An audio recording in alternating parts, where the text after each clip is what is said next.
செடியாய வல்வினைகள் தீர்க்கும் திருமாலே, நெடியானே வேங்கடவா நின் கோயிலின் வாசல், அடியாரும் வானவரும் அறம்பெயரும் கிடந்தியங்கும் படியாய் கிடந்து உன் பவளவாய் காண்பேனி. உலகெங்கும் இருக்கின்ற சீனிவாசன் பஞ்சாங்கம் டிவி நேயர்களுக்கு என்னுடைய பணிவான வணக்கங்கள். இன்றைய பதிவில் இந்த பாரதிய பிரதாதி முக்கிய விசேஷங்களை பற்றி பார்ப்போம். இன்றைய தினம் சோபகிருது வருஷம் பங்குனி மாதம் 25ஆம் தேதி ஏப்ரல் 7/4/2024 ஞாயிற்றுக்கிழமை. இன்றைய தினம் சூரிய உதயத்திலிருந்து நாளைய சூரிய உதயத்திற்குள் 3 திதிகள் கூடுகிறது. இன்றைய தினம் காலை 6:54 வரை திரையோதசி திதி, அதன் பிறகு இரவு 3:21 வரை சௌர்தசி திதி, அதன் பிறகு அமாவாசை திதி என்று 3 திதிகள் கூடுகிறது. 3 திதிகள் கூடினால் இன்றைய தினத்திலே அவமாகம் என்று கூறுவார்கள். அவமாகம் என்றால் தான தர்மங்கள் செய்வதற்கு மிக மிக ஏற்ற தினமாக கருதப்படுகிறது.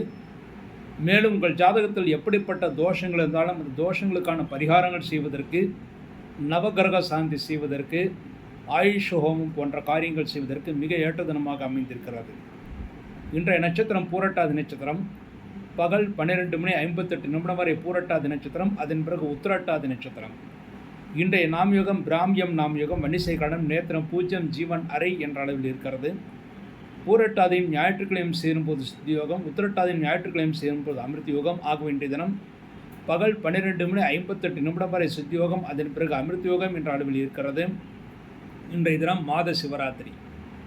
மாதம் சிவராத்திரி விரதத்தை அனுஷ்டிப்பவர்கள் இன்றைய தினம் சிவராத்திரி விரதம் அனுஷ்டித்து சிவபெருமானை வழிபாடு செய்ய வேண்டும். அதன் மூலமாக நினைத்த காரியங்கள் கைகூடும், சிவ சாம்ராஜ்யம் கிடைக்கும், சிவபெருமானுடைய பேரருள் கிடைத்து நன்மைகளை பெறுவார்கள் என்பது உறுதி. மேலும் இன்றைய தினம் அனைத்து விதமான தோஷ பரிகாரங்கள் செய்வதற்கும் மிக மிக ஏற்ற தினமாகவே அமைந்திருக்கிறது.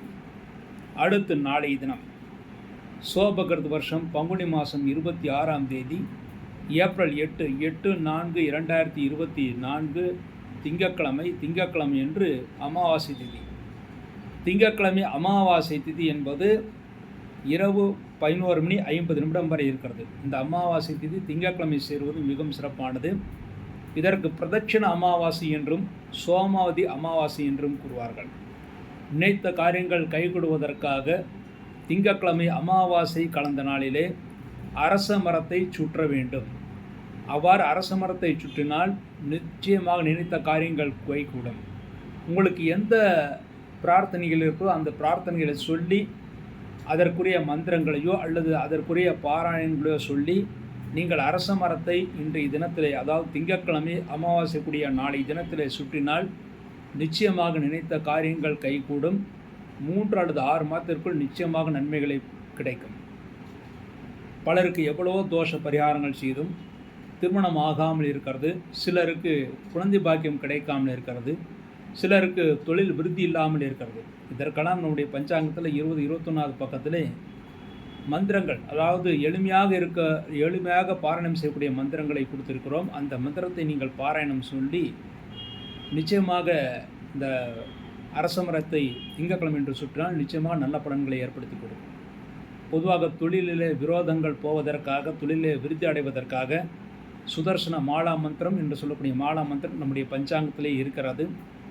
அந்த மாலா மந்திரத்தை பாராயணம் செய்து நீங்கள் அரச மரத்தை சுற்றினால் நிச்சயமாக தொழில் விருத்தி ஏற்படும். அதை அரச மரத்தை எப்படி சுற்றுவதென்றால், ஒரு தட்டிலோ அல்லது ஒரு பாத்திரத்திலேயோ 108 புஷ்பங்களை வைத்து கொள்ள வேண்டும். அந்த 108 புஷ்பங்களை வைத்து கொண்டு அரச மரத்தை முதலாக, அதாவது சென்றவுடன் அரச மரத்திற்கு ஒரு முறை சாஷ்டாங்கமாக நமஸ்காரம் செய்துவிட்டு அங்கே முடிந்தால் ஒரு விளக்கை வைத்துட்டு வரலாம், அல்லது அங்கே இருக்கின்ற விளக்கு ஏதாவது எரிந்து விழுந்தால் அதற்கு எண்ணெய் ஊற்றிவிட்டு வரலாம். அதன் பிறகு ஒவ்வொரு முறை 108 முறை நீங்கள் அரச மரத்தை சுற்றுவது நல்லது. ஒரு முறை சுற்றிய பிறகு ஒரு புஷ்பத்தை அரச மரத்துக்கு போட வேண்டும். அந்த அரச மரத்தடியில் பிள்ளையாரோ அல்லது சர்ப்பமோ, அதாவது நாகரோ ஏதாவது இருந்தால் அதற்கு கூட நீங்கள் புஷ்பங்களை சாட்டலாம், புஷ்பங்களை போடலாம். அதன் மூலமாக நினைத்த காரியங்கள் கைகூடும். உங்களுக்கு சுதர்சன மாலா மந்திரத்தை சொல்லி அந்த மரத்தை சுற்றலாம். அல்லது உங்களுக்கு செல்வம் கிடைக்க வேண்டுமென்றால் அதிலே நம்முடைய பஞ்சாங்கத்திலேயே அஷ்டலட்சுமி மாலா மந்திரம் இருப்பது, அதை சொல்லி நீங்கள் சுற்றலாம். அல்லது உங்களுக்கு ஆரோக்கியத்தில் குறைபாடு இருக்கிறதா, கவலையே பட வேண்டாம், அங்கே மிருத்யுஞ்சய மந்திரம் இருக்கிறது, யமபயம் போக்கக்கூடிய மிருத்யுஞ்சய மந்திரம் இருக்கிறது, ரோகத்தை போக்கக்கூடிய தன்வந்திரி மந்திரம் இருக்கிறது, மேலும் பஞ்சம் ஆஞ்சநேயர் மந்திரம் இருக்குது, அதை சொல்லியெல்லாம் நீங்கள் அந்த அரசமரத்தை சுற்றலாம். திருஷ்டி போவதற்காகவும் அரசமரத்தை சுற்றும்போது நீங்கள் நரசிம்மருடைய மந்திரத்தை சொல்லலாம், அல்லது பஞ்சம் ஆஞ்சநேயருடைய மாலா மந்திரத்தை சொல்லலாம். அதெல்லாம் நம்முடைய பஞ்சாங்கத்திலே இருக்கிறது. 21 பக்கத்தில் உங்களுக்கு தினசரி சொல்ல வேண்டிய மந்திரங்கள் என்ற பகுதியிலே அது அடங்கி இருக்கிறது.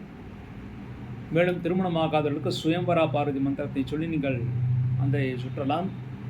அது உங்களுடைய குழந்தைகளுக்காக கூட, உங்களுடைய மகன் அல்லது மகளுடைய திருமணத்திற்காக பெற்றோர்கள் கூட அவ்வாறு சுற்றுவது சிரமப்படாமல் சுற்றுவது நல்லது. அவ்வாறு சுற்றினால் நிச்சயமாக நினைத்த காரியங்கள் கைகூடும். பலரும் இதை கடைபிடித்து வெற்றி அடைந்திருக்கிறார்கள். ஆகவே அன்றைய தினம் பிரதட்சிண அமாவாசை என்று சோமாவதி அமாவாசை திங்கட்கிழமை அமாவாசை கூடிய நாளில் அரசமரத்தை சுற்றுவது மிகவும் சிறப்பானது. ஏன் அப்படி அரசமரத்தை சுற்ற வேண்டும் என்றால், நம்முடைய தர்மசாஸ்திரத்தில் அமாவாசை என்று அரசமரத்தடியிலே மூலத்தோ பிரம்மரூபாய மத்தியத்தோ விஷ்ணு ரூபாய அக்ரத் சிவாயச்சா என்று கூறப்பட்டிருக்கிறது. அன்றைய தினத்தை, அதாவது அமாவாசை கூடிய திங்கட்கிழமை என்று மூலத்திலே வேர்பகுதியிலே பிரம்மன் இருப்பதாகவும் மத்திய உடல் பகுதியிலே விஷ்ணு இருப்பதனாலும் கிளைகளிலே சிவபெருமான் இருப்பதாகவும் ஐதீகம். ஆகவே அன்றைய தினத்திலே அரசமரத்தை சுற்றினால் மும்மூர்த்திகளை வணங்கிய நல்ல பலன்கள் நமக்கு கிடைக்கும். அன்றைய தினம் சர்வ அமாவாசை, அமாவாசைக்கான முன்னோர்களை வழிபாடு செய்வதற்கு பிரார்த்தனைகள் செய்வதற்கு ஏற்ற தினம். அதை பிரதட்சிண அமாவாசை என்றும் கூறுவார்கள். ரைவத மண்வாதி என்று சொல்கள் மண்வாதி புண்ணிய தினம். அன்றைய தினத்தில் சில ஹோமங்கள் செய்வதற்கு, சில தர்ப்பணங்கள் செய்வதற்கு மிக ஏற்ற தினமாக அமைந்திருக்கிறது. அன்றைய தினம் பிண்டபித்ரு யஜ்யம் என்று சொல்லக்கூடிய யஜ்யம் செய்வதற்கு மிக ஏற்ற தினம்.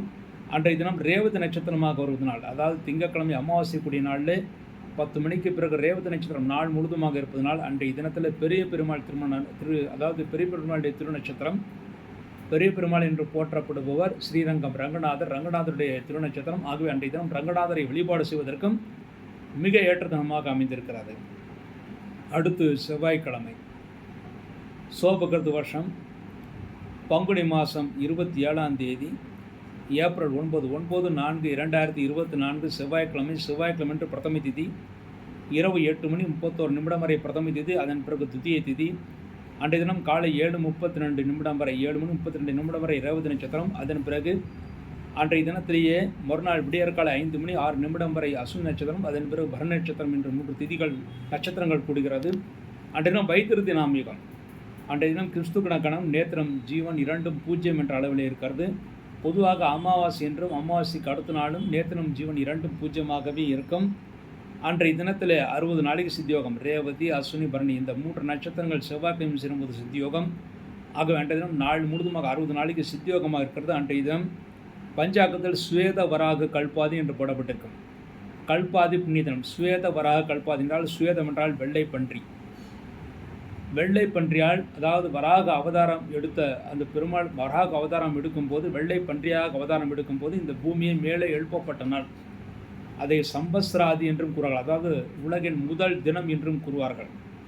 அன்றைய தினம் சித்தி கணபதி விரதம் முதலில் தினமாக இருப்பதால் அன்றைய தினம் சித்தி கணபதி விரதம். விநாயகரை வழிபாடு செய்வதற்கு மிக ஏற்ற தினம். அன்றைய தினம் யுகாதி பண்டிகை. யுகாதி பண்டிகை என்று அனைவரும் நம்முடைய ஸ்ரீனிவாசன் பஞ்சாங்கத்தை வாங்கி பூஜையில் வைக்க வேண்டும். பூஜையில் வைத்து அதன் அன்றைய தினமே அல்லது சித்திரை 1ஆம் தேதி அன்று நீங்கள் முதலாக பஞ்சாங்கத்தில் நீங்கள் பார்த்து படிப்பது மிகவும் சிறப்பானது. அன்றைய தினம் பஞ்சாங்கம் படித்தால் திதி, நட்சத்திரம், யோகம், கரணம் இந்த தோஷங்கள் எல்லாம் விலகி உங்களுக்கு சகல விதத்திலும் நன்மைகளை ஏற்படுத்தி கொடுக்கும் என்று சாஸ்திரங்கள் கூறுகிறது. அன்றைய தினம் யுகாதி பண்டிகை. யுகாதி பண்டிகை என்பது யுகத்தின் முதல் நாள் என்றும் பொருள். அன்றைய தினம் வேப்பம்பூவையும் வேப்பம்பூவை சிறிது பறித்து அதோடு வெள்ளம் சிறிது கலந்து பூஜை செய்து நாம் அதை சாப்பிட வேண்டும். அன்றைய தினம் ஏன் வேப்பம்பூவும் வெள்ளமும் கலந்து சாப்பிட வேண்டும் என்றால், வேப்பம்பூ என்பது கசப்பானது, வெள்ளம் என்பது இனிப்பானது. வரக்கூடிய வருடத்திலே நமக்கு கசப்பான அனுபவங்கள் கூட இனிப்பாக மாறி நமக்கு நன்மைகளை பெற வேண்டும் என்று இறைவனிடம் பிரார்த்தனை செய்வதுதான் இந்த வேப்பம்பூவும் அந்த வெள்ளமும் கலந்து பூஜையில் வைத்து சாப்பிடுவது. அன்றைய தினம் சைத்திர சுத்தம். சைத்திர மாதத்திலே வளர்ப்புறை அன்றைய தினம் முதல் கொண்டு ஆரம்பிக்கிறது. அன்றைய தினம் தெலுங்கு வருடப்பிறப்பு, தெலுங்கு, கன்னடம் போன்ற பேசுபவர்கள் அனைவருக்குமே, மேலும் அன்றைய தினத்தில் வடநாட்டில் இருக்கிற பெரும்பாலோருக்கும் அன்றைய தினம் வருடப்பிறப்பு. அந்த வருடப்பிறப்பு என்பது பொதுவாக தெலுங்கு வருடப்பிறப்பு என்று கூறுவார்கள். யுகாதி என்பது, யுகாதி என்றால் யுகத்தின் ஆதி, அதாவது யுகத்தின் முதல் நாள் என்று பொருள். சுவேத வராக கல்பாதி என்று இருப்பதனால் முதன் முதலாக இந்த பூ உலகத்தை, அதாவது தண்ணீரிலிருந்து மேலே நிலைநிறுத்திய தினமாக போற்றப்படுகிறது. அன்றைய தினம் இஷ்டி யாகங்கள் செய்வதற்கு ஏற்ற தினம். அன்றைய தினம் முதற்கொண்டு 9 நாட்களுக்கு அம்பாளை வழிபாடு செய்வதற்கும் ஏற்ற தினம். என்றால் அந்த வசந்த காலத்தில் வருகின்ற நவராத்திரி என்பது வசந்த நவராத்திரி என்று கூறுவார்கள். ஆகவே அம்பாளை வழிபாடு செய்வதற்கும் ஏற்ற தினம். அன்றைய தினம் முதற்கொண்டு 10 நாட்களுக்கு ஸ்ரீராமநவமி கர்ப்போத்சவம் என்று சொல்லக்கூடிய பெருமாள் கோயிலில் உற்சவங்கள் நடத்துவார்கள். அந்த உற்சவங்கள் நடத்துவதற்கும் ஏற்ற தினம். அன்றைய தினம் வைத்திரு சிராத்தங்கள் செய்வதற்கு, முன்னோர்களை வழிபாடு செய்வதற்கு, சில ஹோமங்கள், சில தர்ப்பணங்கள் செய்வதற்கு அன்றைய தினம் மிக ஏற்ற தினமாக அமைந்திருக்கிறது. அன்றைய தினம் பௌமாசினி செவ்வாய்க்கிழமை அஸ்வினி சேருவது மிகவும் சிறப்பானது. அன்றைய தினம் லட்சுமி நரசிம்மரை வழிபாடு செய்வதற்கு, யாகங்கள் செய்வதற்கு, பூஜைகள் செய்வதற்கு, மேலும் அன்றைய தினத்திலே ருண விமோச்சன சோத்திரத்தை பாராயணம் செய்வதற்கு மிக ஏற்ற தினமாக அமைந்திருக்கு. அன்றைய தினம் ருண விமோச்சன சோத்திரத்தை பாராயணம் செய்து லட்சுமி நரசிம்மருக்கு அபிஷேகம் அல்லது ஆராதனை செய்தால் நிச்சயமாக கடன் சுமைகள் தீரும், நன்மைகளை ஏற்படுத்தி கொடுக்கும், நினைத்த காரியங்கள் கைகூடும் என்று நீங்கள் தாராளமாக எதிர்பார்க்கலாம். அன்றைய தினம் ஒரு புனித நாள், வருகின்ற செவ்வாய்க்கிழமை ஒரு புனித நாள். புனிதமான காரியங்கள் அனைத்தும் செய்வதற்கு மிக ஏற்ற தினமாக அமைந்திருக்கிறார். அடுத்து புதன்கிழமை, சோபகிருத்து வருஷம் பங்குனி மாதம் 28ஆம் தேதி, ஏப்ரல் 10/4/2024 புதன்கிழமை என்று துதியை திதி. அன்றைய துதியை திதி மாலை 5:32 வரை இருக்கிறது. அதன் பிறகு திருத்தியை திதி வருகிறது. அன்றைய தினம் பரண நட்சத்திரம்.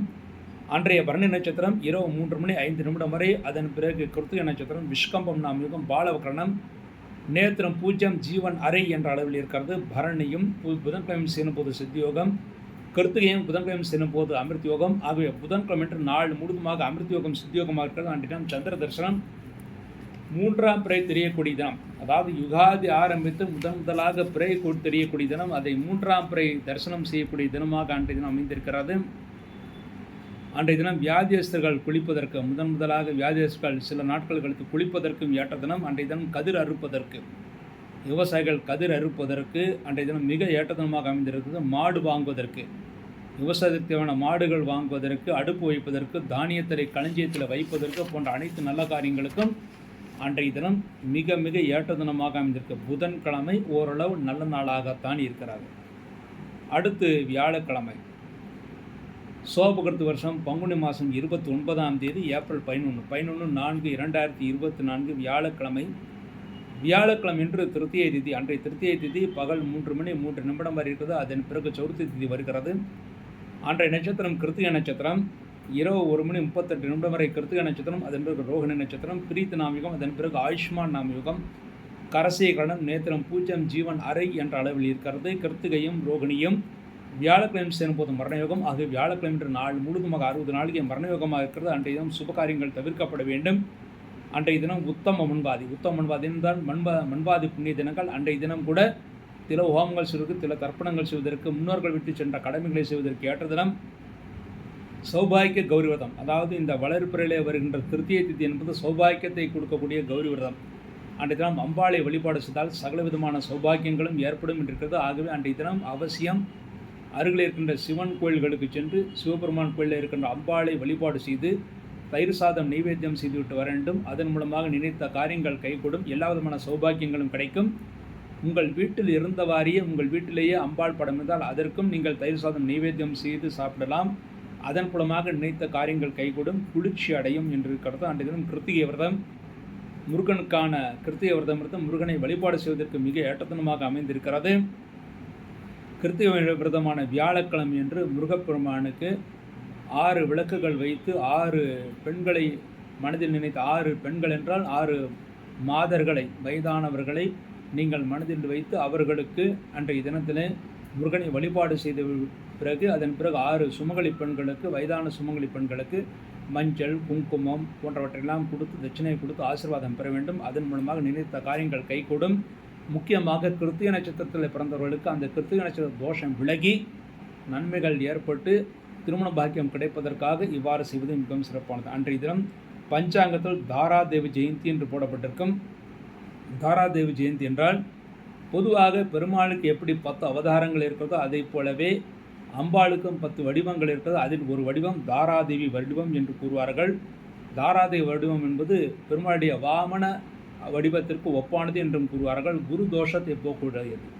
உங்கள் ஜாதகத்தில் குரு பற்றி எந்த தோஷங்கள் இருந்தாலும் நிச்சயமாக அது போக்கி நன்மைகளை ஏற்படுத்தி கொடுக்கும். ஆகவே அன்றைய தினம் பராசக்தி அருகில் இருக்கிற பராசக்தி கோயில்களுக்கோ காளி கோயில்களுக்கோ அம்பாள் கோயிலுக்கோ சென்று அவரை வழிபாடு செய்வது மிகவும் சிறப்பானது. அடுத்து வெள்ளிக்கிழமை சோபகிருத்து வருஷம் பங்குனி மாதம் 30ஆம் தேதி ஏப்ரல் 12/4/2024 வெள்ளிக்கிழமை சதுர்த்தி திதி. அன்றைய சதுர்த்தி திதி பகல் 1:12 வரை இருக்கிறது. அதன் பிறகு பஞ்சம் திதி வருகிறது. ரோகிணி நட்சத்திரம் இரவு 12:51 வரை ரோகிணி நட்சத்திரம். அதன் பிறகு மிருகசீஷம் நட்சத்திரம். சௌபாகிய நாமயுகம் பத்திரை கரணம் நேத்திரம் 1 ஜீவன் அறை என்ற அளவில் இருக்கிறது. ரோகிணியும் வெள்ளிக்கிழமை சேரும் போது மரண யோகம், மிருகசீஷம் வெள்ளிக்கிழமை சேரும் போது சித்தியோகம். ஆகிய வெள்ளிக்கிழமை என்று இரவு 12:51 வரை மரண யோகம், அதன் பிறகு சித்தியோகம் என்ற அளவில் இருக்கிறது. அன்றைய தினம் மாத சதுர்த்தி. மாதம் சதுர்த்தி வதம் என்று அன்றைய தினம் விநாயகரை வழிபாடு செய்வது மிகவும் சிறப்பானது. அவ்வாறு விநாயகரை வழிபாடு செய்தால் நினைத்த காரியங்கள் கைகூடும். எப்படிப்பட்ட சங்கடங்கள் வாழ்க்கையில் இருந்தாலும், தடைகள் உங்கள் குடும்பத்தில் இருந்தாலும் அத்தனை தடைகளும் விலகி நன்மைகளை ஏற்படுத்தி கொடுக்கும். அன்றைய தினம் சக்தி கணபதி விரதம் என்று பஞ்சாங்கத்தில் போடப்பட்டிருக்கும். அன்றைய தினம் விநாயகரை வழிபாடு செய்யும் போது அம்பாளையும் விநாயகரும் இருவரையும் சேர்த்து வழிபாடு செய்வது மிகவும் சிறப்பானது. அதன் மூலமாக வீட்டில் இருக்கிற பெண்களும் குழந்தைகளும் நல்ல சௌக்கியத்துடன் சந்தோஷத்துடன் இருப்பார்கள் என்று கூறப்படுகிறது. அன்றைய தினம் கூர்மக்கள் கூர்ம அவதார படத்தை வைத்து பூஜை செய்வது மிகவும் சிறப்பானது. அன்றைய தினத்தில் கூட சில ஹோமங்கள் சில தர்ப்பணங்கள் செய்வதற்கு மிக ஏற்றத்தனமாக இருக்கிறது. அன்றைய தினம் ஹயவிரதம் என்று பஞ்சாங்கத்தில் போடப்பட்டிருக்கும். மத்வாச்சாரியருக்கு ஹயகிரிவர் காட்சி கொடுத்த தினம் அன்றைய தினம் வெள்ளிக்கிழமை என்று. ஆகவே அன்றைய தினம் அருகில் இருக்கின்ற மத்வர் கோயிலுக்கோ, அதாவது மத்வாச்சாரியாருடைய கோயிலுக்கோ அல்லது ராகவேந்திரருடைய கோயிலுக்கோ செல்ல வேண்டும். அல்லது ஹயகிரிவர் கோயிலுக்கு சென்று அந்த ஹயகிரிவருக்கு ஏலக்காய் மாலை அணிவித்து அவரை நாம் வணங்கிவிட்டு வர வேண்டும். அவ்வாறு செய்தால் நினைத்த காரியங்கள் கைகூடும். நல்ல புத்திசாலித்தனம் நமக்கு கிடைக்கும். தொழில் விருத்திக்கான புத்திசாலித்தனம் கிடைக்கும். மேலும் அன்றைய தினத்தில் ஹயகிரிவரை வழிபாடு செய்வதன் மூலமாக மாணவர்கள் நல்ல மதிப்பெண்களை பெறுவார்கள். எதிர்காலத்தில் சிறந்த மாணவர்களாக உருவெடுப்பார்கள் என்பது நிச்சயம். ஆக அன்றைய தினம் ஹயவிரதம், அதாவது மத்வாச்சாரியாருக்கு ஹயகிரிவர் காட்சி கொடுத்த தினம். ஆகவே அன்றைய தினம் ஹயகிரிவரை வழிபாடு செய்து மிகவும் சிறப்பானது. அடுத்து சனிக்கிழமை சோபகிருது வருஷம் பங்குனி மாதம் 31ஆம் தேதி ஏப்ரல் 13/4/2024 சனிக்கிழமை என்று பஞ்சம் திதி பகல் 12:04 வரை பஞ்சம் திதி. அதன் பிறகு சஷ்டி திதி. அன்றைய நட்சத்திரம் மிருகசீஷம் நட்சத்திரம். இரவு 12:49 வரை மிருகசீஷம் நட்சத்திரம். அதன் பிறகு திருவாதிரை நட்சத்திரம். சோபன நாமயுகம் பாலவகரணம் நேத்திரம் 1 ஜீவன் அறை என்ற அளவில் இருக்கிறது. மிருகசீஷம் திருவாதிரையும் சனிக்கிழமை சேரும்போது சித்தியோகம். ஆகவே சனிக்கிழமை என்ற நாள் முழுவதுமாக 60 நாளைக்கு சித்தியோகம் இருக்கிறது. அன்றைய தினம் மேஷ ரவி. அன்றைய தினத்திலே இரவு 9:40 மேஷராசிலே சூரியன் சஞ்சாரம் செய்ய இருக்கிறார். ஆகவே அன்றைய தினமே சனிக்கிழமை அன்று இரவு 9:04 மேஷராசிலே சூரியன் சஞ்சாரம் செய்வதனால் அன்றைய தினமே மங்களகரமான குரோதி வருடம் பிறக்கிறது. அந்த குரோதி வருடம் சனிக்கிழமையே பிறந்து விடுகிறது. அன்றைய தினம் சூன்ய திதி. வருடாந்திர திதிகள் அன்றைய தினம் இறந்தவர்களுக்கு கொடுக்கக்கூடாது. அவ்வாறு கொடுத்தால் அது இறந்தவர்களை சென்று அடையாது. கல்பதி என்று பஞ்சாந்திர கூட இருக்கும். அன்றைய தினம் லட்சுமி பூஜை செய்வதற்கு ஏற்ற தினம். அன்றைய தினம் லட்சுமி பூஜை செய்தால் நிச்சயமாக நிலையான சொத்து நமக்கு கிடைக்கும். வீடு மனை வாங்கக்கூடிய சூழ்நிலைகள் உருவாகும். அதுவும் அன்றைய பஞ்சமிக்கு லட்சுமி பஞ்சமி என்றும் கூறுவார்கள். அன்றைய தினம் அனந்தாதி நாக பூஜைகளை செய்வதற்கு ஏற்ற தினம். அதாவது அனந்தன் முதற்கொண்ட அஷ்டகுல நாகங்களை பூஜை செய்வதற்கு ஏற்ற தினம். அன்றைய தினம் நாகதோஷ பரிகாரங்கள் செய்வதற்கு மிக ஏற்ற தினமாக அமைந்திருக்கிறது. அன்றைய தினம் சஷ்டிக்கான பூஜைகள் கூட செய்யலாம். என்றால் அன்றைய தினத்திலே பகல் 12 மணிக்கு பிறகு சஷ்டி ஆரம்பிக்கிறது. ஆகவே சஷ்டிக்கான பூஜைகள் கூட ஓரளவு செய்யலாம். ஆனால் அன்றைய தினம் பஞ்சமி திதியாக இருப்பதனால் அன்றைய தினத்திலே அவசியம் நாக பூஜை செய்வதற்கு, நாகதோஷ பரிகாரங்கள் செய்வதற்கு மிக ஏற்ற தினமாக அமைந்திருக்கிறது. இந்த வருடத்தின் கடைசி நாள், அதாவது பங்குனி மாதம், அதுவும் இந்த சோபகிருது வருஷத்தின் கடைசி நாள் வருகின்ற சனிக்கிழமை. அந்த சனிக்கிழமைக்குள்ளாக நம்முடைய ஸ்ரீனிவாசன் பஞ்சாங்கத்தில் அனைவரும் நீங்கள் வாங்கி நீங்கள் அதை பூஜையில் வைத்து அன்றைய, அதாவது இந்த சீனிவாசன் பஞ்சாங்கத்தை யுகாதி அன்றும் பூஜையில் வைக்க வேண்டும். அதன் பிறகு சித்திரை 1ஆம் தேதி அன்றும் பூஜையில் வைக்க வேண்டும். அந்த 2ஆம் நாள் பூஜையில் வைத்து அதன் பிறகு நீங்கள் படித்தால் நிச்சயமாக இந்த வருடம் முழுமைக்கும் நன்மைகளை ஏற்படுத்தி கொடுக்கும். நல்ல முன்னேற்றம் ஏற்படுத்தி கொடுக்கும். அடுத்து அன்றைய தினம் சனிக்கிழமை என்று சரியாக இரவு 7 மணிக்கு சேலம் பட்டைக்கோயில் ஆஞ்சநேயர் கோயிலுக்கு அடுத்து இருக்கின்ற இதில் இருக்கின்ற ஸ்ரீ கிருஷ்ண வரதவாசன் தேவஸ்தானத்தில் ஸ்ரீ லட்சுமி ஹயகிரிவர் சன்னிதிக்கு முன்பாக உட்கார்ந்து விஷ்ணு சாஷ்நாம பாராயணம், துவாதச நாம பஞ்சரம், பஞ்சாத சோத்திரம், ஆபோத்தாரண சூத்திரம், லட்சுமி அஷ்டோத்தர சதான சூத்திரம் ஆகிய சூத்திரங்கள் பாராயணம் செய்யப்படுகிறது. இந்த சோத்திர பாராயணத்தில் அனைவரும் இலவசமாகவே கலந்து கொள்ளலாம். அடுத்த இந்த வாரத்தில் நல்ல நாட்கள் என்று பார்த்தால் பொதுவாக சுபமுகூர்த்த நாட்கள் எதுவும் கிடையாது, சாதாரண நல்ல நாட்கள் இருக்கிறது. இந்த நல்ல நாட்கள் என்று பார்த்தால் ஏப்ரல் 7 ஞாயிற்றுக்கிழமை சதுர்தசி திதி, பூரட்டாதி நட்சத்திரம், சித்தியோகம், அது ஒரு நல்ல நாள். அடுத்து ஏப்ரல் 8 திங்கட்கிழமை அமாவாசை திதி, உத்திரட்டாதி நட்சத்திரம், சித்தியோகம், அன்றைய தினம் ஒரு நல்ல நாள். அடுத்து ஏப்ரல் 13 புதன்கிழமை துதிய திதி, பரணி நட்சத்திரம், சித்தியோகம், அன்றைய தினம் ஒரு நல்ல நாள். அடுத்து ஏப்ரல் 13 சனிக்கிழமை பஞ்சம் திதி, மிருகசேஷம் நட்சத்திரம், சித்தியோகம், அன்றைய தினம் ஒரு நல்ல நாள். ஆக இந்த வாரத்தில் ஏப்ரல் 7, 8, 10, 13 இந்த 4 நாட்கள் சாதாரண நல்ல நாட்கள். சுபகாரியங்கள், அதாவது அன்றைய தினம் எதிர்பார்த்த நல்ல பலன்களை கிடைக்கும். அன்றைய தினத்தில் நீங்கள் நல்ல காரியங்களை செய்யலாம், ஆனால் திருமணம் போன்ற காரியங்கள் மாத்திரம் செய்யக்கூடாது. இந்த வாரம் 3 ராசிகளுக்கு சந்திராஷ்டகம் வருகிறது. சிம்மம், கன்னி, துலாம் இந்த 3 ராசிகளுக்கு இந்த வாரம் சந்திராஷ்டகம். சிம்ம ராசியிலே பிறந்தவர்களுக்கு ஏப்ரல் 7 ஞாயிற்றுக்கிழமை காலை 7:39 முதல் ஏப்ரல் 9 செவ்வாய்க்கிழமை காலை 7:32 வரை சந்திராஷ்டகம். ஆக சிம்ம ராசியிலே பிறந்தவர்களுக்கு ஏப்ரல் 7 ஞாயிற்றுக்கிழமை, ஏப்ரல் 8 திங்கட்கிழமை முழு சந்திராஷ்டக தினங்களாக அமைந்திருக்கிறது. அடுத்து கன்னிராசியிலே பிறந்தவர்களுக்கு ஏப்ரல் 9 செவ்வாய்க்கிழமை காலை 7:32 முதல் ஏப்ரல் 11 வியாழக்கிழமை காலை 8:40 வரை சந்திராஷ்டகம். ஆக கன்னிராசியிலே பிறந்தவர்களுக்கு ஏப்ரல் 9 செவ்வாய்க்கிழமை, ஏப்ரல் 10 புதன்கிழமை முழு சந்திராஷ்டக தினங்களாக அமைந்திருக்கிறது. அடுத்து துளாராசியிலே பிறந்தவர்களுக்கு ஏப்ரல் 11 வியாழக்கிழமை காலை 8:40 முதல் ஏப்ரல் 13 சனிக்கிழமை பகல் 12:44 வரை சந்திராஷ்டகம். ஆக துளாராசியில் பிறந்தவர்களுக்கு ஏப்ரல் 11 வியாழக்கிழமை, ஏப்ரல் 12 வெள்ளிக்கிழமை, ஏப்ரல் 13 சனிக்கிழமை இந்த 3 நாட்கள் முழு சந்திராஷ்ட தினங்களாக அமைந்திருக்கு. இந்த நாட்களிலே சிம்மம், கன்னி, துலாம் இந்த ராசியிலே பிறந்தவர்கள் அந்தந்த நாட்களிலே சந்திராஷ்ட தினங்களில் முக்கிய காரியங்களை தவிர்க்கப்பட வேண்டும். அவ்வாறு செய்வதாக இருந்தால் அவர்களுடைய குலதெய்வத்தையோ இஷ்ட தெய்வத்தையோ வணங்கிவிட்டு செய்யலாம். நிச்சயமாக தோல்வி ஏற்படுத்தாது, நன்மைகளை ஏற்படுத்தி கொடுக்கும். இவ்வாறாக இந்த வாரத்திய விரதாதி முக்கிய விசேஷங்களை பற்றி பார்த்தோம். நாளை மீண்டும் இதே நேரத்தில் சந்திப்போம் என்று கூறி விடைபெறுகிறேன். நன்றி, வணக்கம்.